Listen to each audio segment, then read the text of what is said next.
Do you remember this pop culture moment? This generation has Bieber Fever. Bieber Fever, baby! I like that laugh.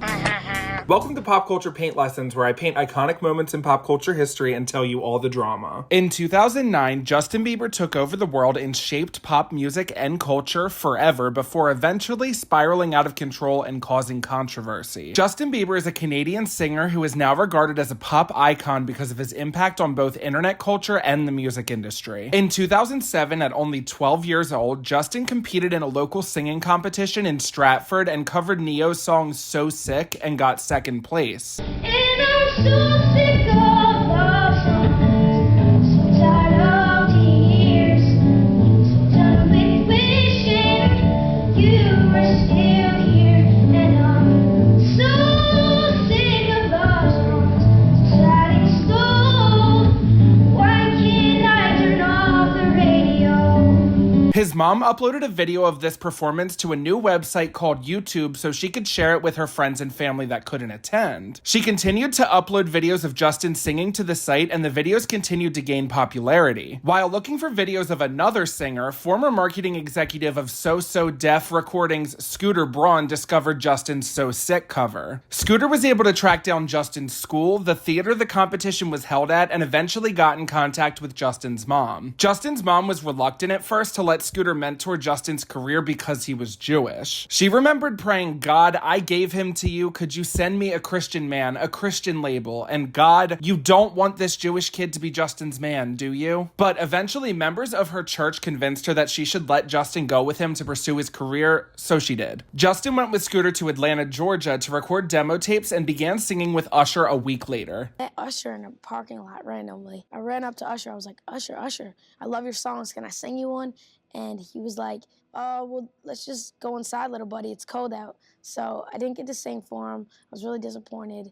And then we get a call a week later saying that Usher saw my videos on YouTube. Justin Timberlake was reportedly also in the running to sign Bieber, but lost the bidding war to Usher, partly due to the idea that the two Justins being associated together would get confusing with their names. Justin released his debut single One Time on May 18th, 2009, and Bieber Fever officially began to take over. They are true fans, hanging out for most of the day, waiting to see arguably the hottest entertainer on the planet.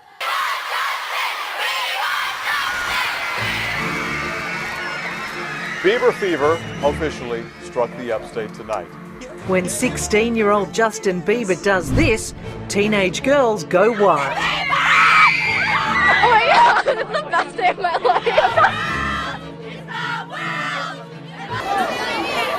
Justin, behind you! Very quickly, Justin began taking over the world and was on the cover of every teen magazine at the grocery store checkout aisle. His signature hairstyle would become a defining part of the late 2000s and early 2010s and even become a Halloween costume. You couldn't even find a zip-up hoodie in American Apparel for years because of Justin's impact, especially in that specific shade of purple. One Time climbed the charts for 6 months before peaking at number 17 on the Billboard Hot 100. It was then certified platinum in Canada and the US, and his fan base grew by the second. On November 17th, 2009, he released his first EP, My World, which debuted at number 6 on the Billboard 200 after selling 137,000 copies in the first week. It became the strongest debuting release for a new artist in the United States in 2009 until it was topped the following week by I Dreamed a Dream by Susan Boyle, which sold 701,000 units in its debut week. In December of 2009, Justin began dating Selena Gomez, but his relationships are something I'm going to cover in its own separate video. On January 18th, 2010, Justin released the single Baby featuring Ludacris, which would ultimately change the path of his career forever. This became Justin's highest charting song in the US, debuting at number 5 on the Hot 100, and was also Ludacris's highest charting song since Glamorous with Fergie in 2007. Baby served as the lead single from Justin's debut album My World 2.0, which was released on March 19th, 2010. The album debuted at number 1 on the Billboard 200, making Justin the youngest solo male act to top the chart since Stevie Stevie Wonder in 1963. The music video became the most watched video ever on YouTube and also the most disliked video of all time. Bieber Fever was so impactful that there were multiple acts that seemed to be trying to duplicate what Justin was doing. Bieber clones like Austin Mahone, Cody Simpson, Ryan Betty, Maddie B. Raps, and most notably Grayson Chance. Grayson Chance had the same exact come up as Justin when a video of him performing Paparazzi by Lady Gaga went viral on YouTube, and suddenly he was everywhere on Ellen. But that's a story for a different day. Critics noted that Justin's voice was notably deeper on the album versus his EP due to puberty, which Justin had to answer for multiple times during a press run for the album. I did a story on you a little while ago, and they were talking about how your voice is changing, and in fact, because you can't sing the songs you used to, you have to take singing lessons again. True or untrue? That's false. You know, my voice is changing. You know, everybody's voice changes. Everyone goes through puberty. You know, it's just a natural thing. Everyone does it. I'm not like some superpower human that doesn't go through puberty. You know, I'm going through puberty. I've had vocal lessons this whole time. She's definitely helping me through it. Her name's Jan Smith. She's done vocals for Usher and, you know, Matchbox 20 and a lot of cool people, so I'm honored to be working with her. In an interview with Rolling Stone in 2011, Justin, only 17 years old, was asked about his plans to remain abstinent until marriage, to which he responded, "I don't think you should have sex with anyone unless you love them." There was also a bunch of other weird interview moments that happened that were super inappropriate, like on The Ellen Show. No. And you're how old now? 16? Yeah, 16. 16. And so are you dating? Not really. Like, I'm dating around, like, just like hanging out with girls, but not really dating. Like hanging around with Miley Cyrus? Just like hanging out with people. Like Miley Cyrus? You know, just hanging out. With Miley Cyrus? Yeah. And just people. Yeah. I don't see any other pictures. I just see Miley Cyrus. Well, if when look you say on the people, internet, I'd there's see other other pictures. girls that I hang out with. Yeah. Yeah. Y'all should do something together, though, like a duet. Shouldn't y'all sing together?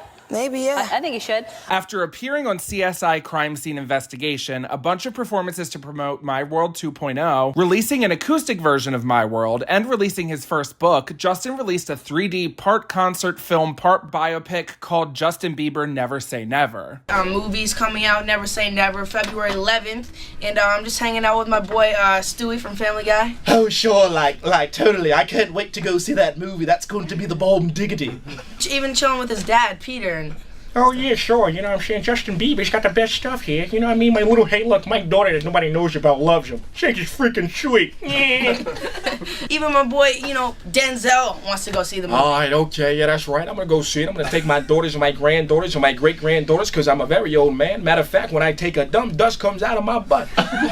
It topped the box office with an estimated gross of $12.4 million on its opening day alone. The film almost tied Miley Cyrus's 2008 3D concert film Hannah Montana and Miley Cyrus Best of Both Worlds concert, which still holds the record for the top debut for a music documentary. On November 1st, 2011, Justin released his Christmas-themed second studio album, Under the Mistletoe, which became the first Christmas album by a male artist to debut at #1 on the Billboard 200, with 210,000 albums sold in the first week. And then, on March 26, 2012, Justin released the lead single Boyfriend from his upcoming album Believe. Justin Bieber was one of the first examples of somebody becoming famous through the internet, and this formula has been replicated multiple times. Many mainstream musicians like Billie Eilish were discovered because of the internet, and truly, YouTube and other social media platforms would not be what they are if this kind of discovery and reach wasn't possible. Boyfriend debuted at #2 on the Billboard Hot 100 with 521,000 digital downloads, the second highest ever digital debut of all time. Still. Believe was released on June 19th, 2012, and was an obvious musical departure from his teen pop sound he was previously known for. The album was praised as a reinvention and reintroduction as he worked with a whole new range of producers and explored themes of sexual maturity. Along with his newfound sound, Justin began to change his image. This dramatic shift all began when he fired his PR team and crisis manager and began to lash out, and Bieber Fever temperatures began to rise.